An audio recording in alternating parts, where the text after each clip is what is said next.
So yesterday, Israel, were completely decimated and defeated after raiding Jenin, and I did a whole video on that. But this is breaking news. This happened just a few hours ago, and I want to go through this with you. The Israelis not only occupy Palestine, they also occupy Syria. They have been occupying Syria illegally since 1967, right? So we are talking about the Golan Heights. The Golan Heights are, the Golan Heights are a jewel. They're a true gem, and I'll get into why in just a second. But basically what the Israelis are doing is they are trying to build wind turbines, right? So, because it's clean energy, they think that they can get away with apartheid and they can get away with occupation. Well, the people who actually live there, the Syrians who live under this Israeli occupation, are having none of it. They're having absolutely none of it. So they've come out and started protesting, and just so you know, this area in Syria is mostly, not only, but mostly or commonly inhabited by Druze, right? D-R-U-Z-E, and Christians, okay? So here you can see them coming out and protesting. Hundreds of Syrians.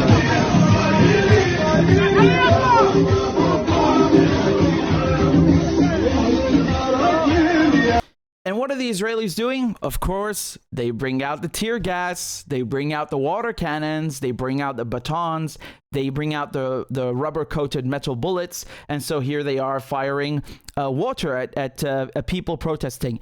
The thing is that the Israelis want to build, with a company called Energix, they want to build 23 wind turbines. These wind turbines will generate electricity, and who do you think will get that electricity, receive that electricity? You think Syrians are going to get it? No. The Golan Heights are such a rich, important place, full of resources, and they steal everything. And I find it so disgusting that they're wasting this water, firing it at the residents, at the farmers, at the people of this community, because they don't want to have their land stolen, right? The Israelis think that by doing this, they can just take their lands. It's a way to kind of it's a way to execute ethnic cleansing, right?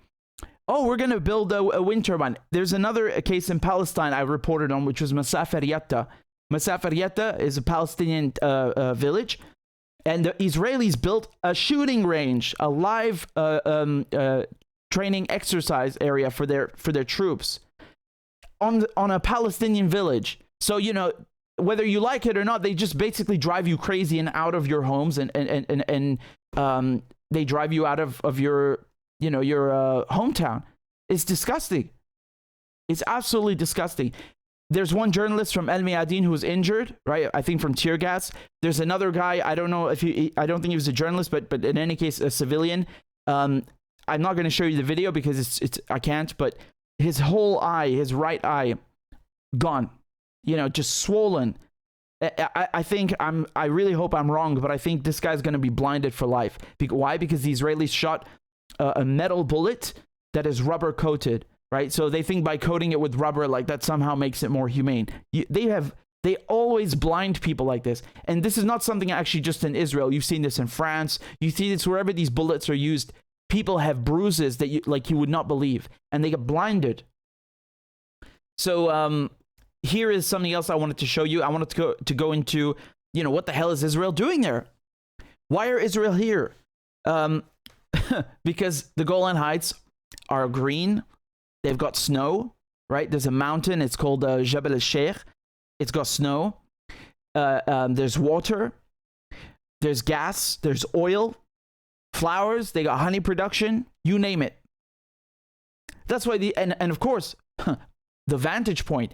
You're in the Golan Heights. You can see the Sea of Galilee. You have this vantage point that is not only stunning because of its landscape, but from a military point of view, this is so strategic. And so 1/3, I want you, if you take away one thing from this video, is this. Please remember this. 1/3 of Israeli drinking water comes from the Syrian Golan Heights. They steal it from Syria. And in Syria, you open a tap, you can't drink that water. Actually, that's true in many European countries too. Because Europe is supposed to be so developed and so on. But listen to what I'm telling you. This is a mountain that has water, that is full of resources, that could benefit Syrians. And no, the Israelis steal it and they take it for themselves. The United Nations has so many resolutions from the UN Security Council that I've lost count. I've lost count. You know, the UN Security Council resolution number 242. This was passed a long time ago. We're talking decades before I was even born, telling the Israelis, get out of the places that you have invaded, the West Bank, East Jerusalem, the Syrian Golan Heights. Do you think the Israelis have ever applied this? No, of course not, right? Here's another UN Security Council resolution. This one is from 1981. Because why in 1981? Because the Israelis passed something called the Jerusalem Law. What does it mean? What does it entail? They basically annexed Jerusalem, all of it, right? And also annexed the Syrian Golan Heights.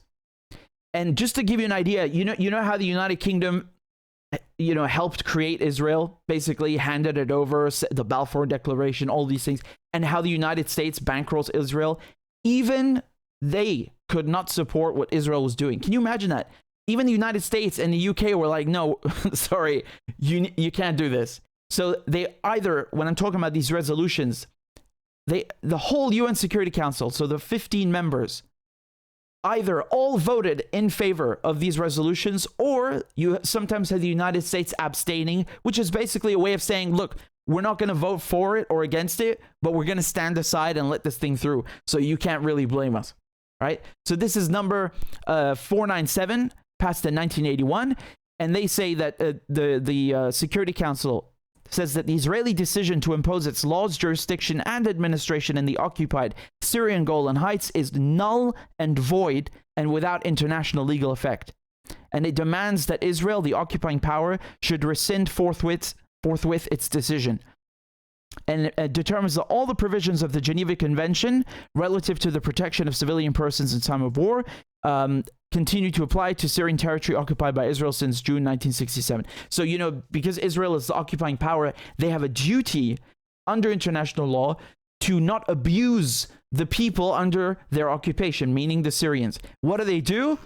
Tear gas, water cannons, Wow, Israel really cares about the UN. And why, this is important because right now, the Israelis, they say that, we are a country because, they draw their legitimacy from the fact that they're a UN member. So they say, we are a UN member state. We are the state of Israel, right?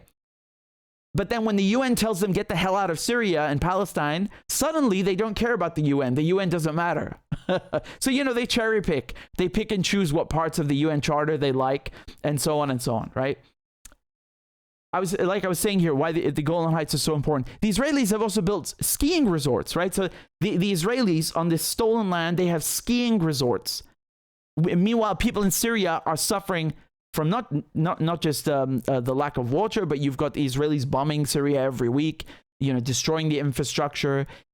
Syria and Israel have been at war since Israel appeared in the first place, because the whole idea is to take Palestine, to take Syria, etc. Right? So the Israelis can go and relax in Jebel el-Sheikh in their nice ski resorts, of course at the expense of Syria, and they've also undertaken gas and oil exploration, right?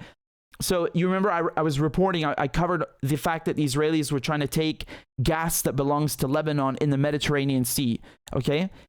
Here, there's no dispute. It's like, screw you, we are taking the gas. We're going to look for it and find it and take it. Screw you, all right? And on top of that, they used the Golan Heights as a staging ground to launch their attacks against Syria. So the people who are from this area, the Druze, the Christians, they reject Israel entirely. They want nothing to do with Israel. Israel tries to legitimize itself by increasing its population. So they try to include these Syrians as supposed Israelis, and they're having none of it. They don't want Israeli citizenship. They don't want to be naturalized as Israelis. They're not going to take part in these sham elections. This is not Israel, Syria. Let me play this video. This is from today. اليوم على الصبح عملوا فلوا وعم بيقولوا لي قال هي الارض مش الك، انت كيف اثبت انه الك؟ مش حاطط لك جذور، مش عامل مش مسيجه. قلت لهم هي اللوزه بتشهد علي انه اللوزه بتكفي، مش هيجي عمل جذور لقال لك هي ارض الك. ما حدا بيسترجي يفوت على ارضك بدون علمك. Man, they got no shame, really. You got people from Eastern Europe or wherever the hell they come from, like coming in and pretending like they have jurisdiction. I'm sorry, man. You know, people now all of a sudden you got people saying, "Oh, well, what Russia's doing is against international law," all this and that. Where is your concern for international law right now, today, with what Israel's doing, building turbines? I don't care if they're building, a St. Teresa's hospital or whatever the hell. I don't care if they're building 50 hospitals. They have, first of all, they would never do that. No, but more importantly, they have no right to do that. No right to do anything to even be there. Zero. Right? You know, both of my parents, they worked in UN missions and peacekeeping missions. UNIFIL, which is Lebanon, Israel on the border, and also UNDOF, which is the one in Syria. Right? The Israelis don't care. They will bully the residents of who live in these places in South Lebanon, in the Golan Heights. They will bully the UN themselves. If you literally go on YouTube right now after this video and look up Finnish UN troops and Israel, and you'll see Israeli tanks bullying them and so on. You know, my mother was telling me just the other day how the Israelis were swerving, almost running them over, popping smoke. You know, the tanks, they have smoke as countermeasures, like camouflage, well, temporary camouflage, popping smoke, you know, just like harassing the United Nations. So they have no respect whatsoever for international law. And then they want to pretend, oh, we are a democracy. Oh, we care about minorities. Everybody is accepted here. We are civilized, not like those Arabs around us, right? We are the only democracy in the Middle East. Israel is not even a country, never mind a democracy. Israel is the opposite of everything that they claim to be. There is no justice there. There are no human rights there. It's a colonial project that started in Europe, that was launched by Europe, and that's what it will always be, nothing but that. Okay, that's all it'll ever be. They're still occupying the Golan Heights. They refuse to leave, and they're making these people's lives hell. You need to understand that these farmers, this is their livelihood. Okay, they need these lands. The fact that Israel want wind turbines is irrelevant. They can go and stick their wind turbines where the sun don't shine.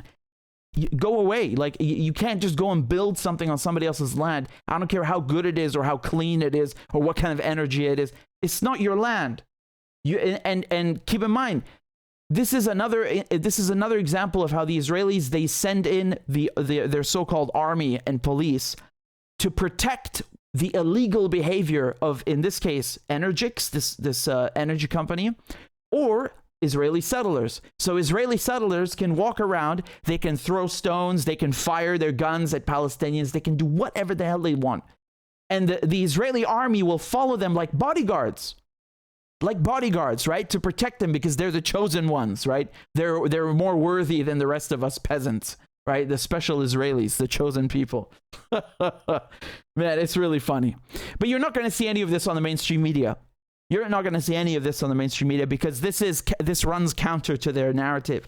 That you're not allowed to say anything negative about Israel. No one's even trying to say anything negative about Israel.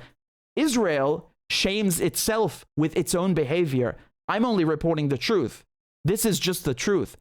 Israel shames itself with its own behavior, period. That's it. There's nothing to it.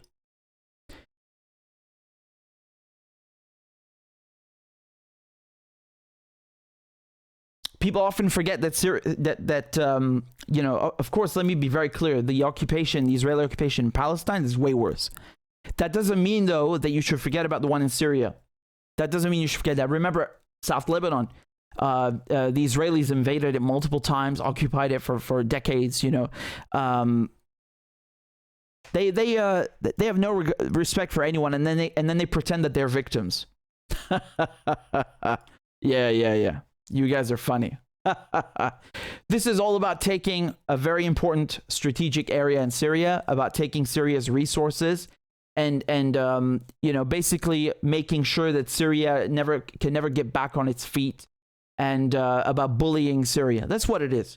And always remember this. I want you to remember this when they tell you, oh, Russia is doing this in Ukraine. How about we deal with the original affronts and original offenses? Right? How about we deal with these transgressions and illegal annexations? Why aren't we talking about this? This has been going on for decades. This goes back way further. Where was your concern for this? Zero.